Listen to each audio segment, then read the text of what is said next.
नमस्कार, कशा आहात सगळ्याजणी? चला तर मग आज कुठली रेसिपी आहे ती बघूया. रेसिपीला सुरुवात करूया.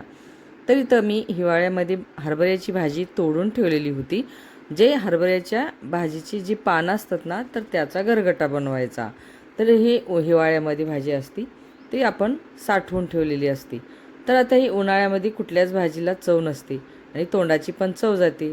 तर ही भाजी तुम्ही करून बघा, नक्की तोंडाला चव येईल. तर चला रेसिपीला सुरुवात करायची आहे. गॅस चालू केलेला आहे. गॅसवरती कढई ठेवलेली आहे. कढईमध्ये तेल टाकलेलं आहे. तेल गरम झाल्यानंतर फोडणी घातलेली आहे. तर चला तर मग आता फोडणीमध्ये जिरे, मोहरी, लसूण आणि कढीपत्ता टाकलेला आहे. तर आता हे पाणी घातलेलं आहे. पाण्याला उकळी येईपर्यंत आपल्याला ह्याची वाट बघायला पाहिजे. तर मी थोडीशी मुठभर तुरीची डाळ टाकलेली आहे. तुम्ही हरभऱ्याची पण डाळ टाकू शकता. ज्याच्या त्याच्या आवडीनुसार आपण टाकू शकतो.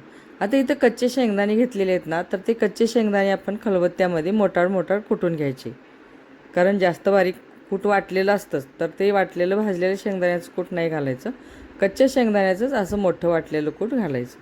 आता हे पाण्यामध्ये आपण कूट घालून घेऊया. तर आता आपल्याला हळद टाकायची आहे, लाल तिखट टाकायचं. तुम्ही हिरव्या मिरचीची पण करू शकता. कोथिंबीर टाकलेली आहे मुठभर. तर आता हे पाण्याला उकळी छान आलेली आहे फोडणीच्या. तर आता ह्यामध्ये आपल्याला चवीपुरतं मीठ टाकलेलं आहे. हे आहे हरभऱ्याच्या पानाचा हे बारीक चुरा करून घेतलेला आहे. तर ह्यामध्ये आपल्याला मुठभर बेसन पण टाकायचं आहे आणि हे मिक्स करून घ्यायचं आहे. ते एवढी छान होती ना भाजी आणि तोंडाला खरंच चव येते. तुम्ही नक्की करून बघा. आणि तर चला आता पाण्याला उकळी आलेली आहे फोडणीच्या. तर आता हे थोडी थोडी करून आपल्याला हरभऱ्याची भाजी मध्ये घालून गरगटून घ्यायची आहे. कारण एकदम टाकलं ना की गुठळ्या होतात, गाठी होतात. मग ते शिजत पण नाहीत आणि फुटत पण नाहीत, मध्ये तशाच गाठी राहतात. म्हणून हे थोडी थोडी भाजी अशी वरतून टाकायची आणि खाली चमच्यानं, पळीनं किंवा चाटूनं तुम्ही गरगटून घेऊ शकता. तर इथं मी चमच्यानं घेतलेला आहे. तर एकदम मस्त झालेली आहे. आता बघा हे हरभऱ्याची भाजी. आवडली असेल तर नक्की कमेंट करा, लाईक, शेअर, सबस्क्राईब करा. झालेली आहे आपली हरभऱ्याची भाजी गरगट्टा. तर आता ह्याला थोडंसं आपण हटवून गाठी फोडून घ्यायच्या आणि वरती झाकण ठेवून एक 5 मिनटासाठी बारीक गॅस करायचा आणि चटका द्यायचा. तर हे झालेली आहे. आता बघू शकता किती छान झालेली आहे गरगट्टा भाजी. तुम्ही चपातीबरोबर खावा, भाकरीबरोबर खावा, बाजरीची भाकरीबरोबर खावा.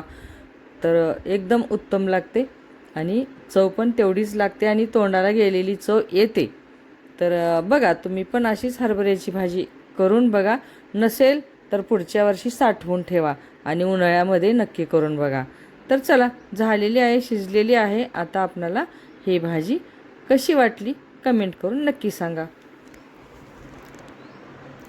तर एकदम मस्त शिजलेली आहे बघा, बघू शकता. हिरवीगार मस्त भाजी झालेली आहे. बघता क्षणी तोंडाला पाणी सुटलेलं आहे. तर चला झालेली आहे. तर नक्की सबस्क्राईब करा.